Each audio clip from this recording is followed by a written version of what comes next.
할렐루야. 우선 저를 이 간증의 자리에 세워주신 하나님 아버지께 감사의 말씀을 올려드리고 오직 주님께서 영광 받아주시옵소서. 할렐루야. 저는 산마 청년부 오연빈 청년입니다. 저는 독일에서 방학을 맞아 한국에 돌아와 송구 영신 예배날 담임 목사님께 인사를 드렸습니다. 그런데 목사님께서는 제게 새벽 성회에 간증을 하라고 하셔서 순종하는 마음으로 이 자리에 서게 되었습니다. 저를 이 자리에 세워주신 하나님 아버지 다시 한번 너무나 감사드립니다. 저는 부유한 가정에서 태어났습니다. 어머니께서는 저를 잘 키우고 싶다는 마음이 너무 크셨기 때문에 어머니는 저를 4살 때부터 사교육을 받게 하셨습니다.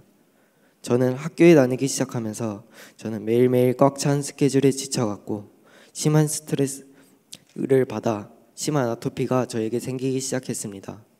어머니께서는 저의 아토피를 고치시기 위해 전국의 유명한 병원과 한의원 등 수많은 곳들을 찾아다니시다가 마침내 어머니는 잘 다니시지 않던 교회를 다니시며 제 치료를 위해 기도하셨습니다.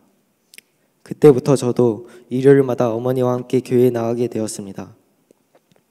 하지만 예배 시간에 항상 잠을 자거나 딴 생각을 하거나 밖에 나가서 친구들과 놀았습니다. 그러나 말씀 공부 시간에는 열심히 집중하기도 하였습니다. 어렸을 때부터 어머니께서 저에게 사교육을 시키신 덕분에 저는 학교에서 많은 상들을 받으며 칭찬을 받았던 저는 교만했고 남들 앞에 드러나는 것이 좋았습니다. 따라서 저는 목사님과 사모님한테 칭찬받기 위해 또 남들 앞에 드러나기 위해 말씀을 배웠습니다. 이렇게 신앙생활을 이어가던 저는 초등학교 4학년 때 운정으로 이사를 오게 되면서 친구들과 잘 어울리지 못하였고 어느 공동체에 속하는 것이 두려웠습니다. 부모님께서 일을 나가시면 모든 시간을 혼자 보냈으며 하루하루가 너무 외롭고 힘들었습니다. 저는 이 외로운 마음을 TV와 게임으로 달래기 시작했지만 제 마음속에 공허하고 외로운 마음은 더욱 커져만 갔습니다. 저는 만사에 부정적이었고 별거 아닌 일에도 화를 내며 어머니와도 자주 싸우기 시작했습니다. 저는 아무도 나를 사랑하지 않는구나 라고 생각하며 삶을 사는 의미가 없고 살고 싶지도 않았습니다. 그래도 주의를 지키기 위해 저는 운정에 있는 많은 교회들을 찾아다니다가 산마교회에 와서 예배를 드리며 엄마를 교회로 인도하였습니다. 저희 어머니는 산마교회에 정착하셨지만 정작 저는 산마교회에 더 이상 나가지 않았습니다. 어머니의 권유로 산마교회 중고등부 예배에 한번 가게 되었지만 저는 제 힘들었던 과거를 알고 있는 사람이 있을 거라고 생각해서 이 공동체에 적응할 자신도 없고 속하기 싫다고 생각하면서 교회를 떠나기 시작하였습니다. 중학교 때 내신을 쌓아서 운정고에 진학하게 된 저는 고등학교에 가고 나서 더욱 방탕한 삶을 살았습니다.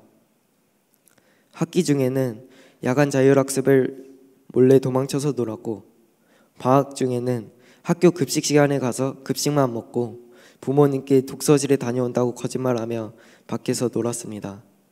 이렇게 하루하루를 낭비하며 놀다 보니 제 성적은 오를 리가 없었습니다. 어머니는 산마교회에 과외 선생님이 한 분 계신다며 과외를 시켜주셨습니다. 과외를 받으면서 저는 선생님이 내주신 숙제를 제대로 해간 적이 거의 없었고 선생님께서 제가 숙제를 하도록 하기 위해 내기를 하나 거셨습니다. 제가 숙제를 하지 않으면 산마교회 중고등부 예배에 한번 나가는 내기였습니다. 당연하게도 저는 숙제를 하지 않았고 산마교회 중고등부에 3년 만에 다시 한번 나가게 되었습니다. 다시 가본 산마교회 중고등부 예배는 충격적이었습니다. 이전에 예배드렸던 교회라고 믿을 수 없을 정도로 변해 있었고 저는 너무 신기했습니다. 보통 중고등부 예배라 함은 대부분의 친구들이 잠을 자거나 심할 때는 대놓고 게임을 하기도 하는데 이 교회는 뭔 일인지 대부분의 친구들이 설교 말씀에 집중하며 기도를 할 때에는 통성으로 정말 뜨겁게 기도하였습니다. 또한 기도 시간에는 2명의 친구가 귀신이 나가는 역사가 있었고 저는 하나님께서 진짜 살아계신 것 같다고 생각했습니다. 그 후로 저는 중고등부 예배에 스스로 나가기 시작했습니다. 저는 외로움을 많이 타는 타는데 아무도 저에게 말을 걸어주지 않았음에도 신기하게 저절로 교회로 향했습니다. 그러다 저는 중고등부 수련회를 가게 되었는데 전도사님께서 수련회에 핸드폰을 가져갈 수 없다 하셨고 중고등부에서 혼자였던 저는 예배 때도 밥을 먹을 때도 혼자였습니다. 밥을 먹고 남는 자유시간에 다른 친구들은 서로 이야기하며 놀았지만 저는 할 것이 없어서 혼자 구석에 앉아 내가 미쳤지, 수련회를 도대체 왜 왔을까 하며 집에 돌아갈 생각만 하였습니다. 전도사님께서는 수련회에 정말 큰 역사가 일어난다 하셨고 저는 기대하고 기도를 하였지만 저에게는 아무 일도 일어나지 않았습니다. 수련회는 거의 끝나가고 저는 절망적이었습니다. 수련회에서 하나님을 만나지 못하면 교회를 이제 그만 나와야겠다고 생각했습니다. 전도사님께서 세상을 끊어야 하는 결단을 해야 한다 하셨고 저는 세상을 끊고서는 절대 살 수 없을 거라 생각했지만 진짜 마지막이라는 각오로 하나님께 세상을 끊겠다고 결단하며 기도했습니다. 그러자 주님께서 저 멀리 계신 것이 보였고 저는 주여 삼창을 외치기 시작했습니다. 마지막으로 주여를 외쳤을 때 그 순간 울음이 터지면서 회개기도가 입에서 계속 나오기 시작했습니다. 정말 신기하였고 죄를 너무나도 많이 지은 저를 하나님이 사랑하여 주시는 것이 너무 감사했습니다.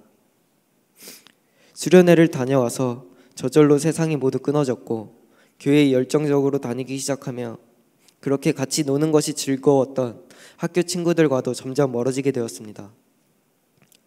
저는 수련회를 다녀와서 거의 매일 1시간 이상 기도하며 중고등부 화요 기도회, 수요 예배, 청년부 목요 기도회, 금요 철야 예배, 토요 성년불 기도회, 모세오경 훈련, 셀리더 훈련을 빠지지 않고 모두 나오기 시작했습니다. 전도사님께서는 대부분의 아이들이 수련회 때 불을 받은 이후로 2달 이상이 지나면 불이 식고 무너진다고 하였지만 저는 남들과 다르다고 생각하였습니다. 하루라도 교회에 나오지 않거나 세상에서 놀거나 무너지는 친구들을 볼 때면 저는 쟤는 왜 저러지? 다 사단이 주는 생각인데 라고 생각하며 수도 없이 판단하고 정죄하였습니다. 하지만 저 또한 얼마 지나지 않아 무너졌고 끊어졌다고 생각한 세상을 다시 즐기며 주일 예배를 빠지기도 하였습니다. 제가 이렇게 무너질 때마다 중고등부 동역자들은 저를 잡아주고 이끌어 주었고 그 덕에 저는 다시 주님에게 회개하고 나아갈 수 있었습니다. 저는 6살 때 축구를 시작하여서 초등학교 때까지 축구를 하였지만 다친 무릎과 너무 작은 키, 또 어머니께서 어렸을 때부터 시킨 사교육이 아까워서 축구를 포기하기로 하였습니다. 그러나 저는 계속 축구를 제대로 하고 싶다는 마음을 버릴 수가 없었습니다. 고등학교 2학년 때 독일에서 아시아 선수를 키우려고 하는 프로젝트가 있었는데 엘리트든 아마추어든 상관없이 지원할 수 있다는 것을 알게 되었고 저는 너무나도 하고 싶었습니다. 하지만 저는 오랫동안 축구를 하지 않았던 제가 뽑힐 수 없을 거라고 생각했고 막상 뽑히게 되더라도 집안 사정이 좋지 않아 독일에 가기 힘들 것 같다고 생각하여 부모님께 말씀드리지도 지원하지도 않았습니다. 그렇게 모집 기간이 끝나고 저는 엄청나게 후회를 하였습니다. 그 후 저는 축구를 하려는 열망이 더 커졌고 제가 축구를 제대로 할 수 있는 방법을 하나하나 찾기 시작했습니다. 하지만 저는 중학교, 고등학교 때 축구를 쉬었기 때문에 저는 선수 자격조차 없었고 한국에서 제가 축구를 하기 위해 갈 수 있는 곳은 아무것도 없었으며 대학교 또한 제가 지원할 자격이 되는 곳은 없었습니다. 이렇게 저는 절망했지만 겨울 수련회 때 하나님을 만난 이후 하나님께 비전 기도를 시작했습니다. 제가 어떤 길을 가는 것이 하나님께서 원하시는 길인지 기도했고 또 제가 축구를 하고 싶다고 허락하여 달라고 기도했습니다. 하나님께서는 길을 열어주셨고 작년 5월, 6월쯤 독일에서 하는 프로젝트가 1년 연장되었다는 소식을 들었습니다. 저는 프로젝트에 지원했고 하나님의 은혜로 붙게 되었습니다.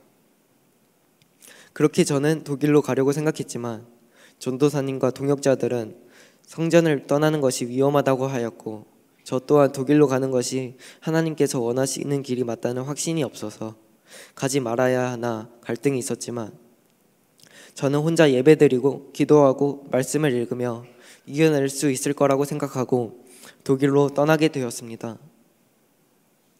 독일에서의 생활은 생각했던 것과는 많이 달랐고 쉽지 않았습니다. 방을 같이 사용하다 보니 기도할 곳이 아무것도 없었습니다.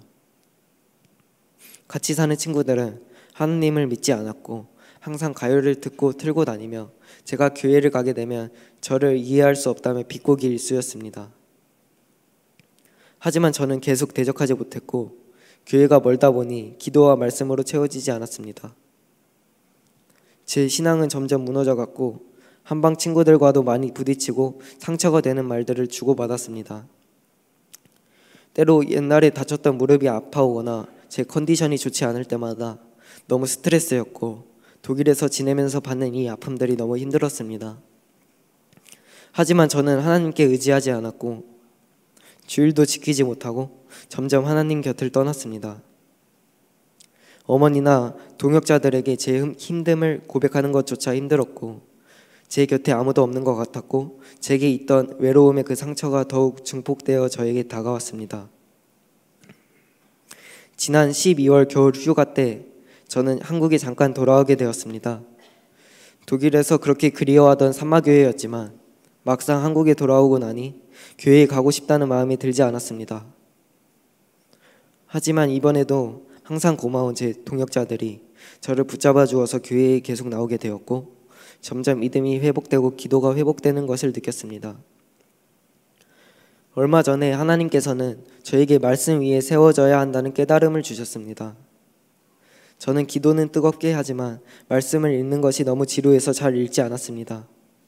제가 한국에서나 독일에서 자주 넘어졌던 이유가 바로 내 안에 말씀이 없었기 때문이며 복음을 전하는데도 한계가 있다는 생각을 하였습니다.